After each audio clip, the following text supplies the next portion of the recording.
Bonjour à toutes et à tous et bienvenue dans l'actu prise au mot. Je suis Patrick Longchamp et chaque semaine, je vous emmène découvrir un mot qui fait l'actualité. Avec mes invités, nous passerons de la réflexion à l'action pour comprendre, décrypter l'enjeu de ce mot dans notre société contemporaine. L'actu prise au mot, c'est le podcast des mots qui font l'actu. Bienvenue à vous et bonne découverte. L'actu prise au mot, patrimoine. Et oui, aujourd'hui, c'est le patrimoine qui nous intéresse parce que ce week-end, on ressort les vieilles pierres, les clés rouillées et les secrets d'atelier. Ce sont les journées européennes du patrimoine et des millions de curieux à travers l'Europe vont se glisser dans des châteaux, des musées, des théâtres, mais aussi dans des usines, des ateliers, des fermes, bref, de tout ce qui fait mémoire. Mais au fond, qu'est-ce que veut dire ce mot patrimoine ? Eh bien, il vient du latin patrimonium, l'héritage du père, autrement dit ce qu'on reçoit et ce que l'on transmet. Simple, pas si sûr, parce qu'aujourd'hui, le patrimoine, ce n'est plus simplement un château fort ou une tapisserie d'Aubusson, c'est aussi une recette de grand-mère, un savoir-faire artisanal, une langue régionale, une rivière à protéger, puisque vous le savez, désormais, l'UNESCO protège le fameux patrimoine immatériel. C'est là que ça devient intéressant, parce que le patrimoine, c'est à la fois hier et demain. C'est la cathédrale qui traverse les siècles, mais c'est aussi la biodiversité qu'on sauve aujourd'hui pour éviter qu'elle ne disparaisse demain. Préserver le patrimoine, ce n'est pas être coincé dans le passé, c'est regarder l'avenir avec une certaine lucidité. Et puis, avouons-le, parler de patrimoine, c'est un peu aussi parler de pouvoir. Pourquoi patrimoine et pas matrimoine ? Eh bien tout simplement parce que l'histoire a longtemps porté une seule voix, celle des pères fondateurs. Et puis si on veut aller un peu plus loin, puisque ça vient du latin patrimonium, l'héritage du père, eh bien si on se reporte au droit romain, on s'aperçoit assez rapidement que tout était centré autour de l'homme. Et puis c'est parce que l'histoire a aussi longtemps porté une seule voix, mais qu'en est-il des mères, des créatrices, des femmes qui ont bâti, inventé, transmis ? Je pense à Marie Curie, je pense à Marie Laurencin, je pense à toutes ces femmes qui aujourd'hui sont présentes dans notre patrimoine ou dans notre matrimoine, ou peut-être qu'il y a un autre nom à inventer. Le combat pour la reconnaissance du matrimoine n'est pas un détail, c'est une des conditions pour que notre mémoire collective soit complète, équitable, vivante, mais faut-il opposer patrimoine à matrimoine ? Et comme je viens de le dire, peut-être faut-il inventer un nouveau mot. Protéger le matrimoine, c'est aussi protéger ce qui nous relie. Ce n'est pas seulement sauvegarder des pierres, c'est sauvegarder des liens entre les générations, entre les territoires, entre nous et notre planète. À l'heure où l'eau se raréfie, où les savoir-faire parlent, où les cultures se fragilisent, se demander ce qu'on veut transmettre, ce n'est pas un luxe. Je dirais même plus que c'est une urgence. Alors oui, allons voir une expo, poussons les portes d'un monument, admirons un tableau, mais profitons aussi de ce week-end pour nous poser une question simple. Et moi, qu'est-ce que je transmets ? Une maison, une histoire, des valeurs, une planète vivable ? Parce que patrimoine, ce n'est pas une vitrine poussiéreuse, c'est une boussole. La seule question qui vaille, c'est qu'est-ce que nous choisissons de garder pour l'avenir ? Bienvenue dans l'actu prise au mot. Bonjour à vous, Jean-Christophe Muller. Bonjour Patrick. Merci beaucoup d'être avec nous. Nous allons évoquer le mot patrimoine aujourd'hui. Le cuir est dans notre patrimoine parce qu'on tanne le cuir, on travaille le cuir depuis très longtemps déjà. Vous êtes dirigeant des tanneries Müller qui date de 1842. Évoquez-nous un peu la place du cuir. En quoi le cuir est-il un élément patrimonial pour vous, Christophe Muller ? Bien, alors effectivement, 1842, à cette époque-là, l'utilisation du cuir et la fabrication du cuir n'avaient évidemment rien à voir avec ce qui est fait aujourd'hui. À cette époque, les tanneries étaient disséminées dans toute la France. Il y en avait partout, partout où il y avait suffisamment d'eau pour pouvoir traiter les peaux. Les tanneries étaient en Alsace, mais étaient en région parisienne, étaient en Bretagne, dans le Grand Ouest, étaient dans le Sud-Ouest, étaient en Rhône-Alpes. Il y en avait vraiment partout. À la fin du 19e siècle, c'était d'ailleurs la deuxième industrie française derrière la métallurgie, en termes d'emploi. À cette époque-là, la majorité des cuirs qui étaient réalisés, qui étaient produits, étaient des cuirs à usage industriel.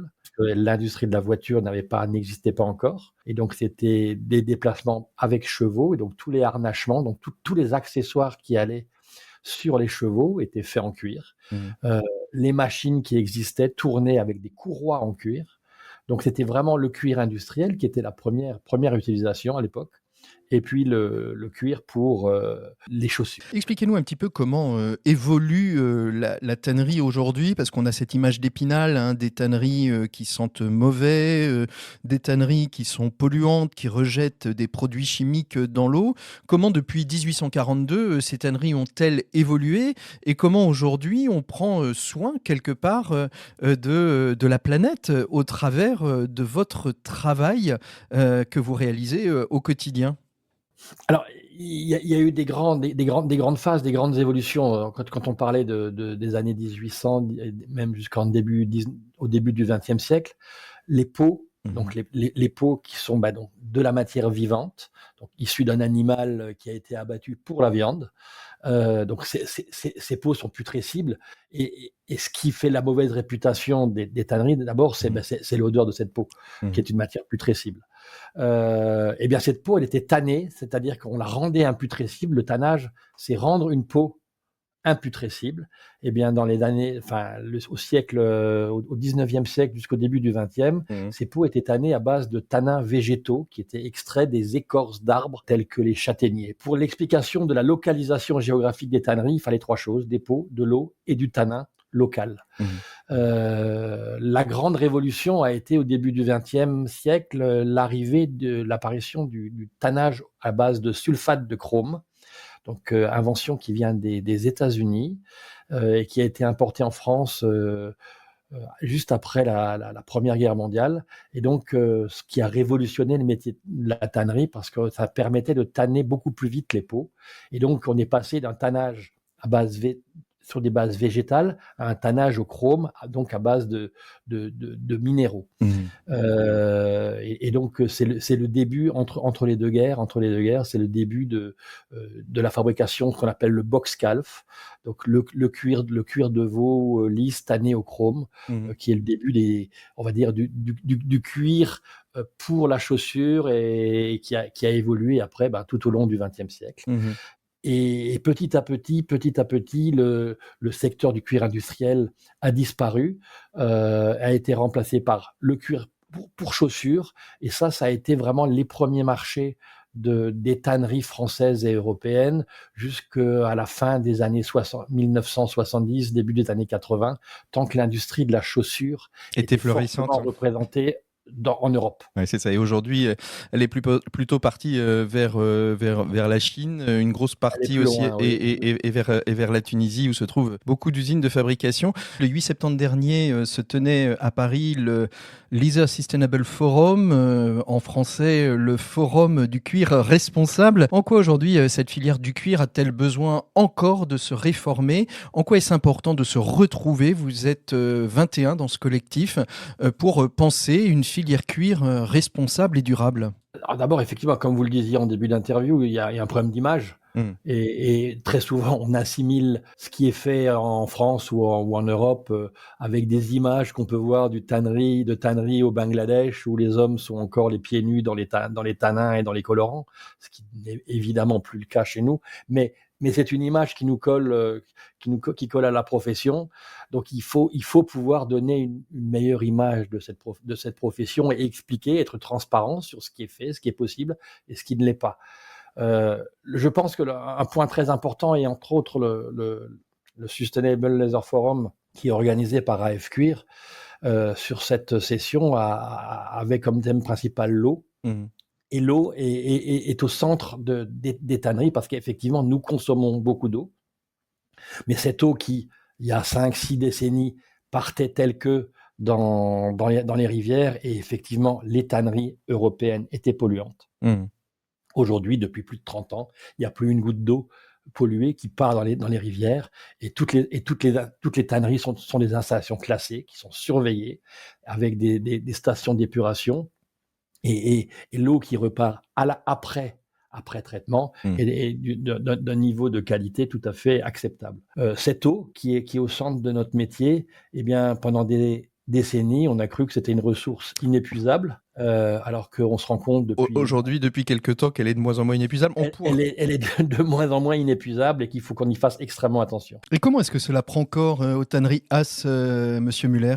Là, tout simplement, ce sont des traitements. Ce sont des traitements en sortie de tannerie qui permettent d'épurer et d'enlever dans l'eau qui a servi au traitement des peaux tous les polluants tous les produits qui ont été rajoutés. Donc, on les extrait et ils se concentrent dans des boues qui, derrière, vont être soit incinérées, soit être réutilisées différemment.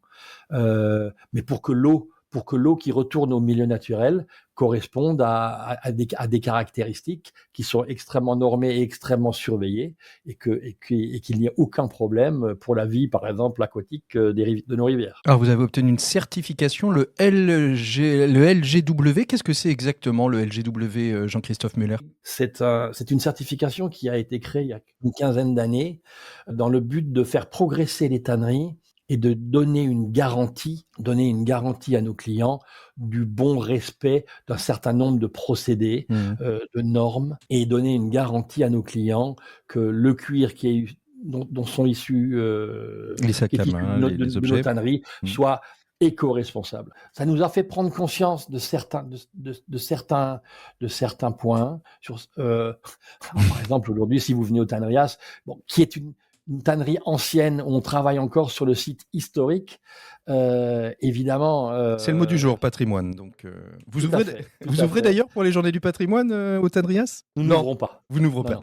C'est quoi l'avenir des tanneries, de la filière du cuir aujourd'hui ? On voit apparaître de plus en plus des courants, particulièrement le véganisme, qui aujourd'hui crée ses propres chaussures avec des produits qui sont des produits naturels et non pas des produits issus des animaux. Est-ce que c'est un danger pour vous ? Est-ce que ça va vous obliger à vous réformer d'une manière ou d'une autre ou à envisager l'avenir avec inquiétude ? Alors ça nous pousse à réfléchir à notre métier, c'est certain. Alors maintenant, toutes ces nouvelles matières alternatives que l'on n'appelle pas cuir, et surtout on défend le mot cuir parce que pour nous le cuir c'est une matière qui est issue de la peau d'un animal. Donc toutes ces nouvelles matières sont des matières alternatives, mais ce sont du cuir vegan. Pour moi, ça n'existe pas. Maintenant, il faut faire très attention. Pour l'instant, nous n'avons pas encore les outils, mais j'espère que d'ici fin d'année, nous les aurons avec l'apparition d'une norme qui est en création, qui va permettre de comparer justement toutes les matières. Alors, il y a quelque chose d'extrêmement important, c'est la durabilité du produit. Et rien n'est plus durable aujourd'hui que du vrai cuir, comparativement à toutes ces autres matières. Autre point très important, c'est que 90% de ces nouvelles matières sont issues de la pétrochimie et elles font tout pour ressembler à du cuir. Et donc, pour ressembler à du cuir, on y rajoute beaucoup de produits, du polyuréthane, ce qui n'est pas du tout éco-responsable. Donc, la seule chose, c'est qu'elles ne sont pas issues de la peau d'un animal. Donc ça, c'est un argument qui, évidemment, intéresse les gens qui sont sensibles à ce sujet. Mais pour le reste, je pense que c'est un mauvais débat. Allez, dernière question. Le patrimoine que vous souhaiteriez transmettre, ce serait quoi, Jean-Christophe Muller, vous, depuis la tête de cette entreprise des Tannerias qui, je le rappelle, existe depuis 1842 ? Aujourd'hui, en France, on a des matières premières de qualité, car on a encore un élevage, une agriculture de qualité. Donc, essayons de mettre en valeur ce patrimoine, cette matière première, par les quelques tanneries qui restent dans notre pays, qui font des choses excellentes. Gardons ce savoir-faire exceptionnel que les autres ne font pas, même les Italiens, même les Espagnols, et encore plus loin, c'est encore plus vrai, tout en étant exemplaires et transparents au niveau de nos process. On est extrêmement réglementé, donc on n'a pas le choix. Mais sachons nous adapter tout en gardant ce qui a fait la richesse de notre métier. Merci beaucoup Jean-Christophe Muller d'avoir été notre invité de l'Actu Prisomo pour évoquer la place des tanneries, la place du cuir dans notre patrimoine français avec des très belles marques de cuir, il faut le souligner, qui sont là depuis très longtemps et qui fonctionnent grâce à la qualité des peaux tannées peut-être par vos usines. Jean-Christophe Muller, le patrimoine était notre mot de l'actu d'aujourd'hui. N'hésitez pas à nous liker, nous partager si vous le souhaitez. Nous, on se retrouve la semaine prochaine pour un nouveau mot. D'ici là, portez-vous toutes et tous très très bien. À très bientôt. Au revoir.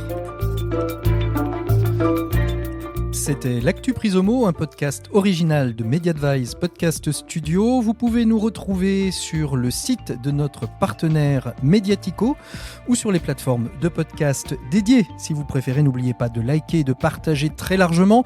Vous pouvez aussi vous abonner à notre newsletter l'échodessolutions.info sur Substack, où on se retrouve régulièrement pour donner toute l'actualité des acteurs et des actrices du changement.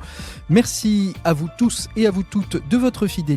À très bientôt, à la semaine prochaine. Au revoir.